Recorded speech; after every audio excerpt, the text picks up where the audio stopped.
What's going on, everyone? Welcome back to the show. So, does inflation have an impact on Social Security? I want to talk a little bit about this because the obvious impact would be an increase to Social Security benefits if we see high inflation.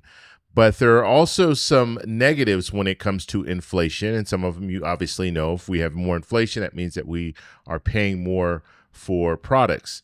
But we're going to dive in deep, and I'm going to show you exactly how a bad economy or an economy where we have hyperinflation can really impact people receiving Social Security benefits and those that are 10 years out, 10 years from receiving Social Security benefits. So people who are currently retired and receiving benefits and those people who are looking to retire and receive benefits. So that's what we're going to focus on in this video. But first off, if you guys can do me a favor, please like the video. And if you like watching content like this, please consider subscribing to the channel.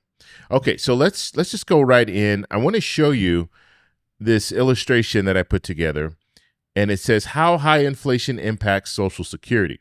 So the first thing that we want to talk about when it comes to inflation, we want to talk about what that means for COLA. And we've been talking a little bit about this, but when we see high inflation, what they're using, the metric here is CPIW. Okay, so this is Consumer Price Index for wage earners and clerical staff. They're using that to calculate COLA, and that they'll be using that to calculate COLA for 2026. And they'll be taking July, August, and September.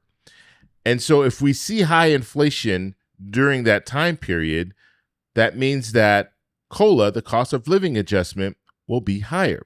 Okay, so we've seen this before. So back in 2021, inflation was at 7%, and we saw a COLA for 2022. And now remember, they do the calculation. So we're in 2025 right now. They're doing the calculations for July, August, and September of this year, and that will be for 2026. And so in 2021, we saw inflation at 7%, but COLA for 2022 was 5.9%. Now, when we move to 2022, inflation in 2022 was 8%, okay, and that was on average. So in the 2023, COLA increase was 8.7%. Okay, so you see 5.9% didn't keep up. Then we got to 8.7%. 8.7% was higher than what we saw in 2022. And then in 2024, we saw inflation start to go down. And so this 8.7% was higher than the overall inflation when we're looking at 2024. So that is the benefit of inflation. So if we see higher inflation, that means the cost of living adjustments will be higher percentage. That means that you'll receive more in those increases. However, that's a double-edged sword because that just means that the cost of products have gone up. And all the cost of living adjustment is doing is it's trying to keep up with inflation. So your purchasing power stays about the same. So now let's look at some of the negatives when it comes to inflation and how that impacts Social Security. Okay, so first thing here, it says strain on the trust funds. And so it says here, if benefit increases from COLA outpace payroll tax revenue growth, the trust funds depletes faster. And so what they're talking about here, so the cost of living, let's say you have that cost of living adjustment, there's an increase there. But then when you look on the other end, when it comes to people working and contributing, paying into FICA, so the money coming from FICA, and we all know this is a pay-as-you-go system. So the people who are currently working, they're paying into FICA. That FICA money is going to pay out benefits, and it doesn't pay it out at 100%. And so that's why they're drawing a little bit from the trust funds that we currently have. And so as long as that payroll revenue that's coming in is at the same level as the increase to COLA, well, then everything is okay.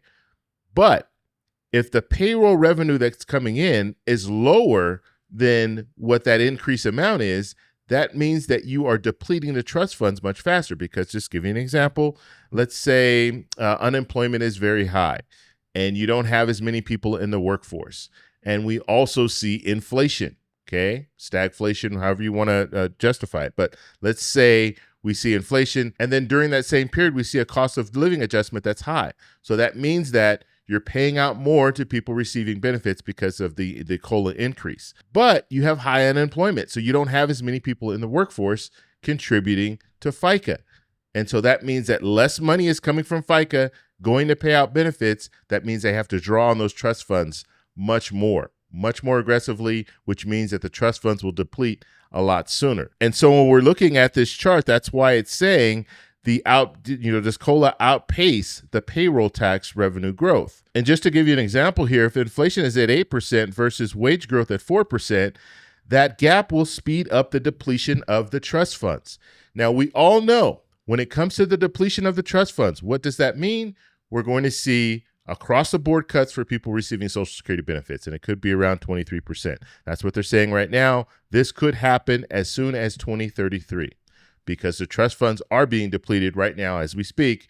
But based on the economy, we could see the trust funds be depleted a lot sooner. Now, if we have a good economy, and I'll talk about this, I'll do a future video talking about this, but if we have a good economy, we can prolong the trust fund. We can push the trust fund out even further than 2033. But right now, as it stands, looking at inflation, inflation does have positives because it will give you a higher increase to your Social Security benefits, but also it could deplete the trust funds much faster, and then it can also slow down our economy. Inflation can slow our economy down, which will impact Social Security as well. Now, something else worth mentioning, and this is not talked about enough, higher Medicare costs. So if we have higher inflation, that means the cost of everything is going up, and that includes medical care. That includes health insurance. And so if we see higher inflation, that means Medicare Part B premiums are going to go up faster. And if they go up faster, it doesn't matter that you're getting this cost of living increase that's, let's say it's 8.7%. You might be happy about that, but guess what?